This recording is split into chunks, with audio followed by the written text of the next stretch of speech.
और यूएसए ये जो प्रो चाइना पॉलिसी नहीं चलने वाली, तो ट्रंप आने वाले दिनों में बांग्लादेशी ऑफिशियल्स के ऊपर स्वीपिंग सैंक्शंस लगा सकते, चुनाव नहीं लड़ने देंगे, सब कुछ डेमोक्रेसी के नाम पर। तो अब ये नहीं चलने वाला। Every likelihood Sheikh Hasina return करेंगी, उन्हीं के द्वारा अपॉइंटेड प्रेसिडेंट हैं, आर्मी चीफ। सो यहाँ पे जी डोनाल्ड ट्रंप जो है अमेरिका में इलेक्शंस में विन कर चुके हैं, एंड हर कोई ये बात कर रहा है कि किसको किस तरह डोनाल्ड ट्रंप का आना जो है इफेक्ट कर सकता है। लाइक यहाँ पे कहा जा रहा है कि बांग्लादेश पे भी बहुत ज़्यादा बड़ा इफेक्ट होने वाला है। वेल यहाँ पे मेरा क्या पॉइंट ऑफ व्यू है वो तो मैं आप लोगों से शेयर करूँगी। यहाँ पे इंडिया भी इतना ज़्यादा खुश नहीं है। लाइक अगर हम ज़ेलेंस्की की बात करें वो इतने खुश नहीं है। रशिया बहुत ज़्यादा खुश है लाइक डोनाल्ड ट्रंप के आने से। एंड देन यार काफ़ी सारी कंट्रीज़ हैं जो खुश हैं, and there are so many countries जो खुश नहीं हैं। बट यहाँ पे कहा जा रहा है कि बांग्लादेश पे बहुत बड़ा इफेक्ट होने वाला है, और साथ ही यहाँ पे पाकिस्तान में भी बहुत सारे लोग हैं जो खुश नहीं हैं, स्पेशली वो लोग जो अभी जो अभी रूल कर रहे हैं और पाकिस्तान पे ज़बरदस्ती जो है रूल करने की कोशिश कर रहे हैं, वो भी खुश नहीं है। ठीक है, तो अभी मैं आप लोग के साथ रिपोर्ट शेयर करूँगी किस तरह बांग्लादेश इफ़ेक्ट हो सकता है, या कोई पॉसिबिलिटी है नज़र आ रही है, या किस तरह इसको देखा जा रहा है। अभी ये रिपोर्ट मैं आप लोगों से शेयर करूँगी। वीडियो को आप लोगों ने आखिर तक देखना है। वीडियो देखने से पहले चैनल पे न्यू है तो चैनल को सब्सक्राइब और बेल आइकॉन को लास्ट में क्लिक करें। तो चलते हैं, देखते हैं वीडियो, लेट्स गो।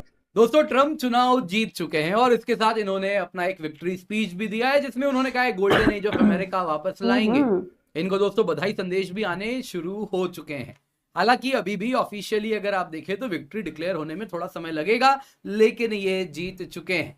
अब दोस्तों अमेरिका का चुनाव था, दुनिया की नजर इनके ऊपर बनी हुई थी, और शायद ही अमेरिका के इतिहास में कोई चुनाव हुआ होगा जो इतना डिवाइडेड था।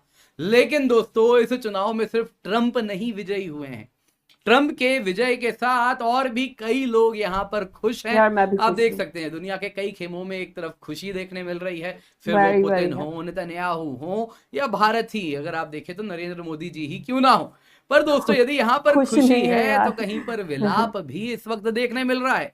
Zelensky, Mohammad Yunus, European Union, Mohammad Ursula Yunus von क्यों डर नहीं है लायन, खुश सभी यार? में अगर आप आई देखें तो डोंट एक नो। सांप सूंघा हुआ देख रहा है। अब क्या होगा इनके मन में भी चल रहा है। तो इसके साथ दोस्तों आपके लिए आज मैं एक बड़ा ही डिटेल्ड एनालिसिस लेके आया हूं। बहुत ही डिटेल्ड एनालिसिस है जिसमें हम देखेंगे कि आखिरकार किसको क्या मिल रहा है ट्रंप की पॉलिसी से, कौन कैसे प्रभावित होने वाले हैं। एक एक देश के ऊपर चर्चा करेंगे, फिर वो जेलेंस्की हो, यूनुस हो, चाइना हो, यूरोपियन यूनियन हो, पाकिस्तान हो, हमास हो, ईरान हो, सब पर चर्चा होने वाली है। पर इससे पहले आगे बढ़े, ट्रंप के विक्ट्री में तो थोड़ा समय है, लेकिन आप अभी का अभी कुछ जीत सकते हैं। नीचे जाइए, डिस्क्रिप्शन बॉक्स पिंड कमेंट में आपको एक लिंक मिल रहा है, इस लिंक पे जाएं, जाके एनरोल करें अब तक के सबसे बड़े स्कॉलरशिप टेस्ट में। जी हाँ दोस्तों, अकेडमी सिविल सर्विसेज चैंपियनशिप आया है अब तक का सबसे बड़ा, क्योंकि 50 करोड़ का आपके लिए हम प्राइज पूल से आपके लिए कुछ लेकर के आए हैं। दोस्तों यहाँ पर जो अगर आप प्राइजेस देखें तो इसमें बॉर्डर गवास्कर ट्रॉफी भी है, यानी कि आप ऑस्ट्रेलिया में जाके इंडियन क्रिकेट टीम को खेलते हुए देख सकते हैं। अपने परिवार के साथ 5 सितारे होटल में लग्जूरियस फैमिली स्टेकेशन का आनंद उठा सकते हैं। लैपटॉप है, टैबलेट है, स्मार्टफोन्स है, गिफ्ट कार्ड्स हैं। दोस्तों बस 5 दिन बचे हैं, 2 लाख से अधिक लर्नर्स ऑलरेडी एनरोल हो चुके हैं, तो आप इसको अपने हाथ से मौका गवाएं ना। 10 नवंबर सुबह 11 बजे या शाम को 5 बजे आपको ये स्कॉलरशिप टेस्ट देना है। सबके लिए कुछ ना कुछ है यहाँ पर, 50 करोड़ का स्कॉलरशिप पूल है भाई, सबके लिए कुछ ना कुछ है। तो आप निश्चिंत होकर जुड़े, नीचे दिया गया एक लिंक है, जल्दी से जाएं, जाके एनरोल अवश्य कर लें। तो सबसे पहले देखते हैं दोस्तों ट्रंप के जीतने से जेलेंस्की को क्या मिल रहा है। दोस्तों ट्रंप ने आते ही कह दिया है, I will stop Wars, America war को तो वापस स्टॉप होगी। ग्रेटेस्ट बनाएंगे। अब यहाँ एग्जैक्टली। पर दोस्तों जेलेंस्की शायद बिगेस्ट लूजर है ट्रंप जेलेंस्की। के आने पे। ट्रंप ऑलरेडी वोकल रहे हैं कि जो यूएस का इन्वॉल्वमेंट रहा है रशिया यूक्रेन वॉर में, मैं वो कभी नहीं होने देता। रशिया भी यहाँ पे प्रसन्न होने वाला है, पुतिन बड़े प्रसन्न होंगे, क्योंकि जेलेंस्की के ऊपर अब वेस्ट का दबाव बनेगा कि वो ये वॉर खत्म करें। बिल्कुल। जेलेंस्की अब बस और बस अपने ऑप्शंस टटोल सकते हैं, क्योंकि दोस्तों जो सबसे बड़ा अगर आप देखें इनका जो सपोर्टर था, आप देख लीजिए यूएस डिपार्टमेंट ऑफ स्टेट का ये डेटा है, टू डेट अब तक की बात है अक्टूबर 21 2024 तक $66.9 बिलियन का वेपन्स जेलेंस्की को प्रोवाइड किया गया है अकेले यूएस के द्वारा।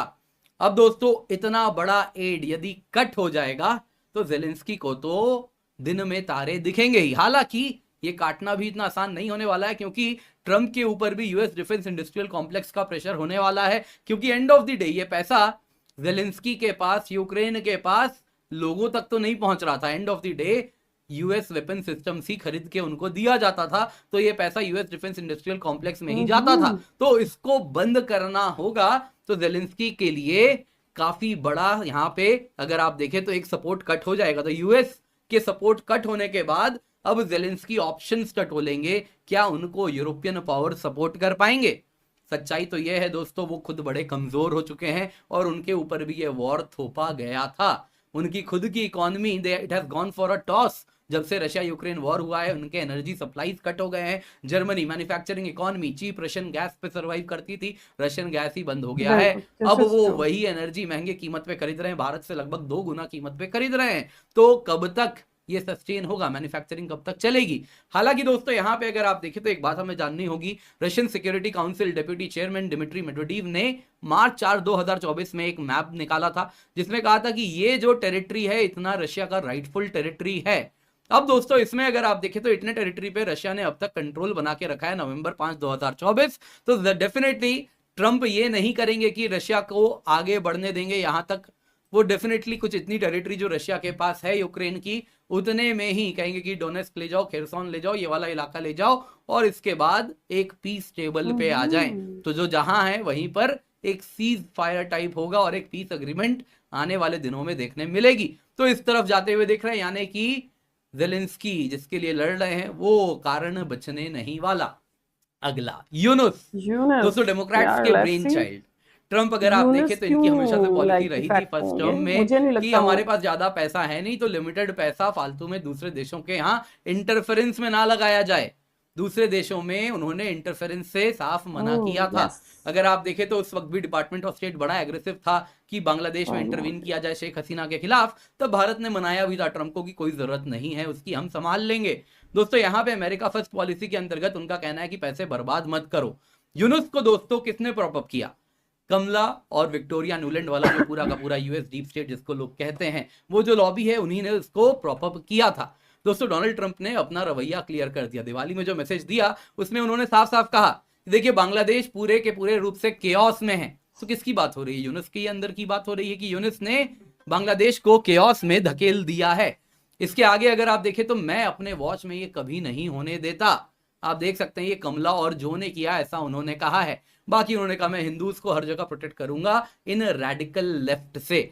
अपने आप इनको रेडिकल लेफ्ट ही कहते हैं डेमोक्रेट्स को, और यूनुस को भी वही कहते हैं। दोस्तों यूनुस अगर आप देखें तो पूर्ण रूप से डेमोक्रेट्स के द्वारा सपोर्टेड थे। क्लिंटन ग्लोबल इनिशिएटिव से अभी रिसेंटली इनको यूएस में रिकॉग्निशन भी मिला था। बिल क्लिंटन ने यूनुस को इंडोर्स भी किया था। वैसे ही अगर आप देखें सिर्फ यूनुस को नहीं, उनके प्रोटेस्टर्स को भी किया था जो कि कई जगह पे आतंकवादी माने जाते हैं, उनको सपोर्ट किया था। यूनुस दोस्तों अलेक्जेंडर सोरोस से भी मिले थे जो जॉर्ज सोरोस का बेटा है। तो ये सब को लेकर कहीं से भी ट्रंप प्रसन्न नहीं होने वाले, क्योंकि जॉर्ज सोरोस वही है जिनके द्वारा जो फंडेड अटॉर्नी थे यूएस के, उन्होंने ही ट्रंप को जेल में भी डलवाया था, अरेस्ट भी करवाया था। तो इस तरीके से वो बिल्कुल प्रसन्न नहीं है ये डेमोक्रेट के द्वारा क्रिएटेड पपेट से, जॉर्ज सोरोस के द्वारा क्रिएटेड पपेट से। डोनाल्ड ट्रंप, इलॉन मस्क ने time and again George Soros को अटैक भी किया है और डेमोक्रेट्स को भी अटैक कर ही रहे हैं। तो ट्रंप यूनुस पे बहुत हार्श होने वाले हैं, इसमें कोई डाउट नहीं है। सारी लाइक्लीहुड यही है कि बांग्लादेश को अमेरिका का सपोर्ट छूटेगा, वो चाइना का हाथ पकड़ेगा और उसके बाद ट्रंप और नाराज होंगे। This will not be agreeable either to India और यूएसए। ये जो प्रो चाइना पॉलिसी नहीं चलने वाली, तो ट्रंप आने वाले दिनों में बांग्लादेशी ऑफिशियल्स के ऊपर स्वीपिंग सैंक्शंस लगा सकते हैं। जैसे कई मुस्लिम कंट्रीज को फर्स्ट टर्म में उन्होंने ब्लैकलिस्ट किया था, वैसे ही बांग्लादेश को भी कर सकते हैं। इन शॉर्ट अगर आप देखें तो शेख हसीना वापस आ सकती है, क्योंकि अब तक तो यूएस ने बांग्लादेश को एक फ्री पास दिया हुआ था, जिसके अंतर्गत वो क्या कर रहे थे कि अवामी लीग को ब्लैकलिस्ट कर देंगे, चुनाव नहीं लड़ने देंगे, सब कुछ डेमोक्रेसी के नाम पर। तो अब ये नहीं चलने वाला।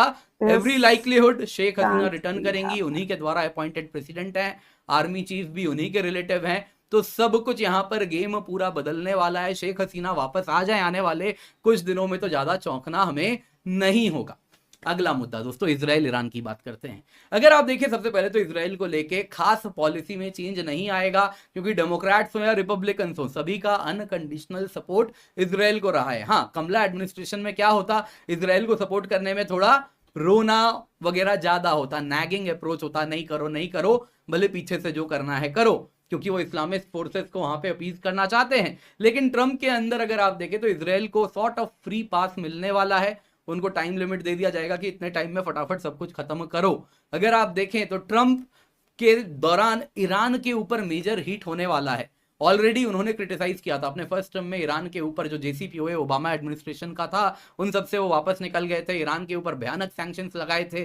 फिर उनके जाने के बाद वापस से अगर आप देखें तो बाइडेन एडमिनिस्ट्रेशन में यूएस ने $6 बिलियन जो ईरान का फ्रोजन फंड था वो रिलीज किया था, सब्जेक्ट टू कंडीशन 5 अमेरिकन को छुड़वाना था ईरान से, और इसको ट्रंप ने क्रिटिसाइज भी किया था। तो ईरान के ऊपर आप मेजर एक्शन देखेंगे तो इससे इजराइल भी प्रसन्न होने वाला है। वेस्ट एशिया की बात करते हैं। वेस्ट एशिया अगर आप देखें तो ट्रंप के ही अंदर अब्राहम अकॉर्ड्स हुआ था, अरब और इजराइल के बीच में, अरब वर्ल्ड और इजराइल के बीच में कोऑपरेशन आप बढ़ते हुए देखेंगे। मतलब यह है दोस्तों, जो India middle east European economic corridor है आईमेक, उसको भी आप और आगे बढ़ते हुए देख सकते हैं। यानी इंडिया के लिए ये यार ये रिपोर्ट आप लोगों ने देखी, यहाँ पे बांग्लादेश कहा जा रहा है कि इफेक्ट होने जा रहा है, क्योंकि यूनेस को काफ़ी ज़्यादा बाइडन की जो जमात है उससे काफ़ी सपोर्ट मिली थी, और यहाँ इन्होंने कहा कि क्लिंटन ने भी काफ़ी ज़्यादा सपोर्ट शो की। लेकिन अब लाइक डोनाल्ड ट्रंप आ गए हैं, तो डोनाल्ड ट्रंप की जो पॉलिसी है वो काफ़ी डिफरेंट होने वाली है।